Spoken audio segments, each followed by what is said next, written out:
In this video, we're ready to go ahead and start to add some of the creases to the eyes, as well as start to add some creases to the corner of the mouth and add just a few more slight details to the face before we move on to the rest of the body.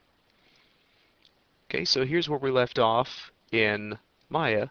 So what we want to do is go in and just add a few more creases here to the corner of the eye and also up here to this corner area of the mouth. Okay, so let's go back to Photoshop and take a look at where we need to be. Okay, so here's the corner of the eye that I want to go ahead and add this to. So I'm going to go ahead and make a new layer, and I'll just call it corner of the eye. Okay, so let's go ahead and use pretty much a similar technique to what we did with the lips. We'll go ahead and just switch to a paintbrush tool. Let's say a 1 pixel. Let's try that out. Okay, so what we can do is let's start right here at this. It's gonna be a little bit difficult for you to see, but we're gonna start right at this corner of the eye, and then try and continue up along this line up to about this area here, and then make a few other lines that come out from this corner of the eye also. Okay, so I'll switch back to my paintbrush tool, and usually when I'm using this Wacom tablet, in order to get that taper, what I'll do is actually start at the end of the wrinkle with very light pressure and then actually start to increase the pressure as I bring it in, and that way I can get what looks like a nice tapered off wrinkle. Okay, so let's go ahead and I'll go ahead and do that. So I'll start right about here, start with a light pressure, and start to increase the pressure as I come in. And if I go ahead and turn off the UV snapshot, you can see what I'm left with. Okay, and that's usually my workflow for making wrinkles and little creases like that. Just go ahead and start real light, and then start to increase as you bring it in. Okay, we'll make a few more of these.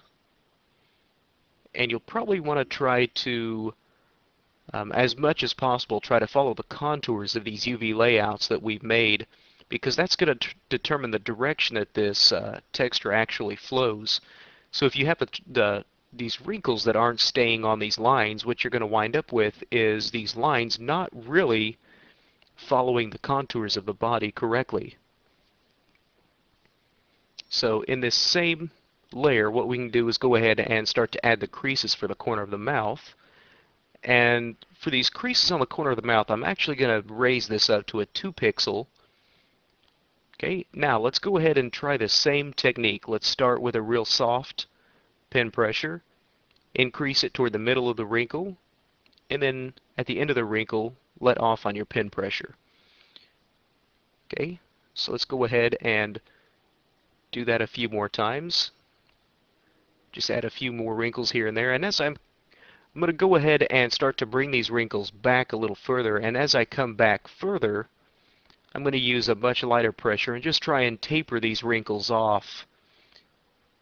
Okay, and I'm actually not too happy with that. Let me go ahead and undo these a few more steps.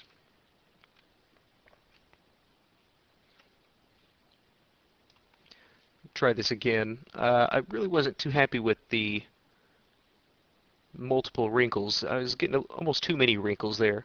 So let's try this again. Like I said, I'll try and taper these off a little bit more as I go, so that way these wrinkles sort of fade out. And if you start to come into areas like this where you find that the wrinkle maybe is a little bit comes to maybe too much of an abrupt end, what we could always do is switch to our smudge tool. Okay, and then we could always take our smudge tool and maybe soften this up a little bit. Okay, so let's go ahead and take a look at what we've got. Okay, I'm going to go ahead and save this. Now let's go ahead and jump over to Maya. Okay, let's reload this. Okay, so you can start to see now the wrinkles that we've started to build up around the eye and around the lip. Okay, so at this point, I want to go ahead and take a break from the face And what I really want to do is start to focus in on some of these areas of the body, like the claws, getting some of this real detailed claw texture on these.